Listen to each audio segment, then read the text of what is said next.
Blackmore.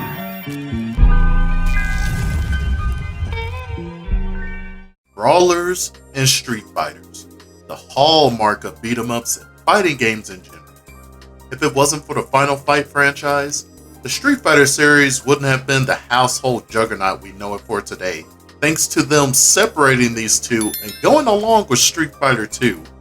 In today's video, I'll be discussing the fighting style that so many of you fans of the series have requested, a long time coming.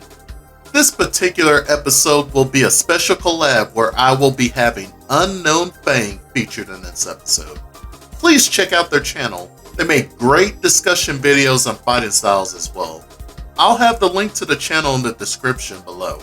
So without further ado, let's hit the streets.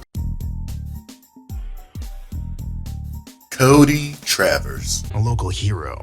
We don't fight anymore. Back in the day, he was the man. Cody's fighting style, officially referred to as underworld brawling in his bio, labeled as street fighting in its purest form.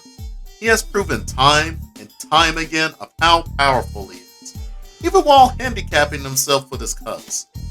His reason for keeping his handcuffs on is to make his fights more challenging thanks to his experience in the Final Fight franchise, though he can take them off anytime. He just doesn't want to. He belongs to one of the many select group of characters who are pure street fighters, whose fighting styles are the results of experience and adapting moves from watching fights, rather than training from actual styles. Street fighting in its core is usually based off of boxing, kickboxing, and amateur wrestling, in which I'm sure you can already think of multiple situations for these street fighting characters in many different games. In Cody's case, his fighting style is more of a mix of kickboxing and boxing, with some standard attacks using elbow strikes. Now, Cody is the new mayor of Metro City, making his story come full circle in Street Fighter V. Will we see this old hero pick up the Dukes once again in Street Fighter 6? Only time will tell. All my life I've been a fighter, don't you see? Without it, I'm nothing. Lucia, a detective in the Special Crimes Unit of the Metro City Police Department, making her debut in Final Fight 3. She's an old acquaintance of Cody, which is mentioned on the back cover of Final Fight 3. Her fighting style is pretty unique. Self-taught Kempo and self-defense techniques utilizing kicks in most of her attacks. She has the ability to create flames from her feet as well. It's widely believed that Lucia specializes in Taekwondo or Tang Sudo, or in my humble opinion, I would say she leans a bit towards Savate. She could have a mixture of all three since she is self-taught in a lot of her techniques. Her official Capcom artwork featuring Maki and Guy's girlfriend Rena doing aerobics with Chun-Li suggests that the two may be friends. The fact that both of them are detectives and the similarities of her moves to Chun-Li's signature lightning kicks possibly hints that Lucia may have been a student under Chun-Li or could just be a long-time friend. Hopefully we can see our spunky detective once again in Street Fighter 6 in some capacity. You need a cup of coffee?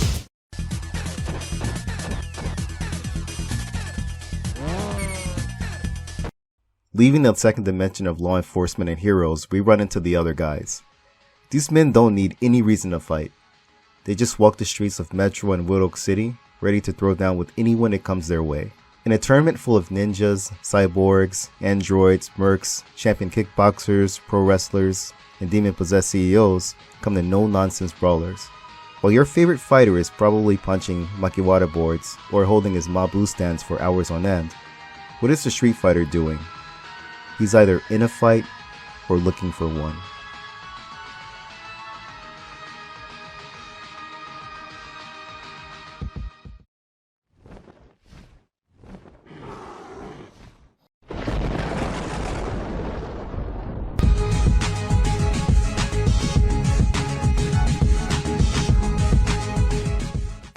Miguel Caballero Rojos and Diego are street fighters from the Tekken and DOA franchises.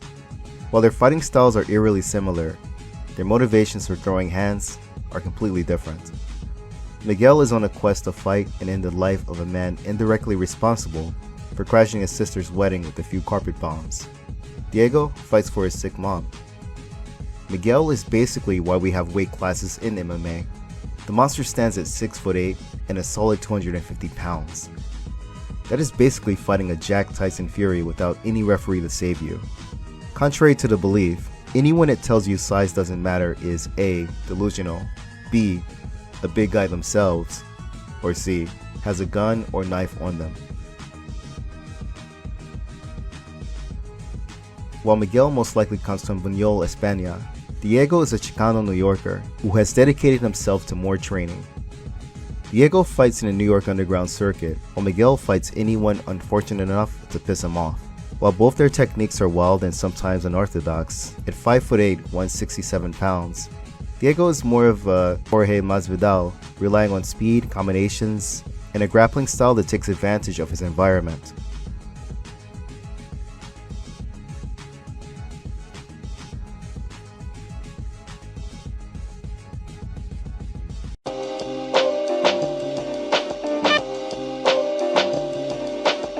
The police began checking all doctors and hospitals.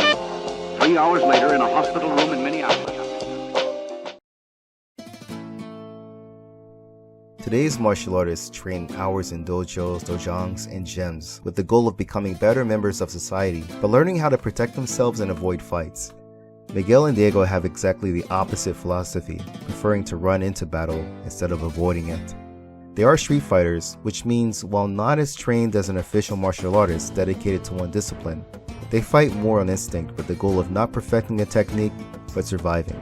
Attacks are not as economical or polished, and instead focus more on power and a true expression of savage anger, much like the haymaker over the jab. Let's look at each of their moves, and I'll explain why Miguel reminds me of a Ray Jackson from Bloodsport, while Diego reminds me of Jorge Masvidal. In street fighting, the push is a classic move. Some believe it's used not as an attack, but rather the final act of posturing and intimidation. As an attack, it's used to knock an opponent off balance and set up for a strike, takedown, or use the environment. This is a really savage and primal attack. While I question its practicality, you see this in a lot of movies, manga, pro wrestling, and other video games. Since the arms are interlocked, you can forget about protecting yourself from a counterattack, which is why it's used against a stunned opponent. Usually the first person to make contact is the first to win. Hooks are usually close-range circular punches that leave the opponent's vision and hit them from the side. Haymakers are wider, more powerful, but slower. Again, power is more important than speed. Haymakers are usually the most commonly thrown punches in street fighting. And here is the irony. While most martial art demonstrations have some kind of defense against a one-hitter quitter, most people still fall victim to it. This is a powerful and unpredictable attack. It recruits the momentum of the entire body, placing all of its power into the back of the hand. It does take longer, but when it hits, the opponent is off the bed for the rest of the night. We have seen a lot of success from this attack in the octagon and yo-yoan matches. A punch that comes from the ground.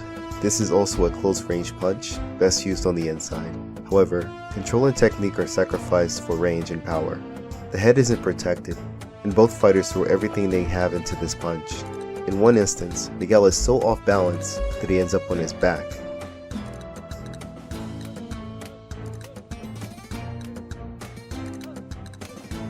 What separates this overhead from his boxing version is the longer wind-up and arc.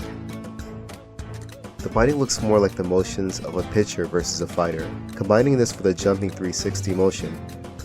While you have power, you also increase the chances of totally missing. Kicks are where we can really see the difference between Miguel and Diego's abilities. Miguel usually keeps his kicks low with a few exceptions, but he still manages to use a few fancy kicks pointing to a possible background in dance. Diego on the other hand is able to use a larger amount of kicks both high and low, High kicks demand more training and practice to perfect, and using high kicks leaves a street fighter off balance and susceptible to a takedown. An extremely close-range attack that is also used in other martial arts, especially ones that come from street fighting. Katarina Savat, Eris Capoeira, 52 blocks, all make use of the headbutt. Even in left way rings we see this. The skull has a lot of density and works really well against the face. Unfortunately for Miguel and Katarina, they use a more telegraphed style that takes away from its unpredictability and effectiveness. This is where Miguel really reminds me of Ray Jackson. He's just a powerhouse with very little technique, but limitless raw aggression. He simply grabs his opponent and throws them like a bouncer. They both like to clinch their opponents and hit them with everything they got. Diego loves to slam his opponents and use the wall, while Miguel is able to use a double leg takedown and move more into ground and pound. Diego relies more on training, while Miguel uses brute strength.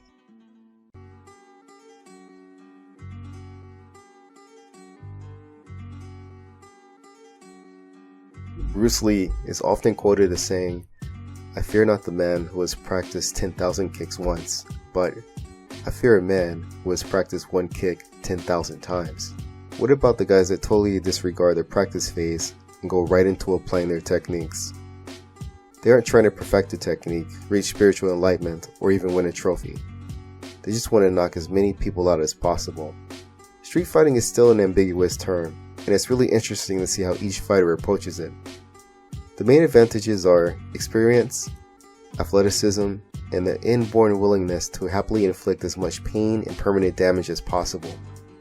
While it seems that Miguel is driven by anger, and Diego is driven by a desire to look after his mother, when you really look at it, both of these fighters' passion comes from love, and they put that into every kick, shoulder charge, tackle, and jumping spinning overhead.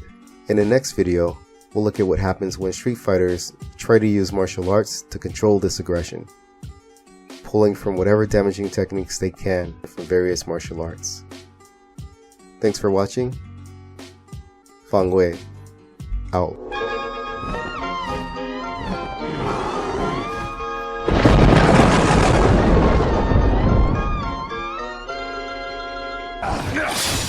Cut the crap! You're just scared to leave, aren't you? I have my own things I need to look after, that's all. Overall, the street fighting brawler style characters will always have a strong place in fighting games. The humble beginnings to these fighting games are tied into arcade beat 'em ups. This trend will never die out. After all, these characters can just put up their dukes and take the fight to the streets or even underground circuits. Thanks for watching, everyone. I would like to thank Unknown Fang once again for lending his talents for the video. Visit their channel. Check out the video description for the link below. Be sure to like, subscribe, and hit that bell icon to stay updated. And if you like this new format crossover style episode that I am going to probably be doing in the future for more projects of tackling multiple characters, please let me know your thoughts below. Thanks for watching, y'all. Stay safe out there. Peace.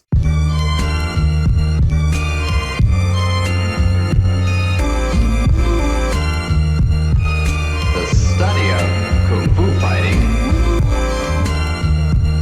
is ongoing. Don't ever hope to master all of them. So be careful.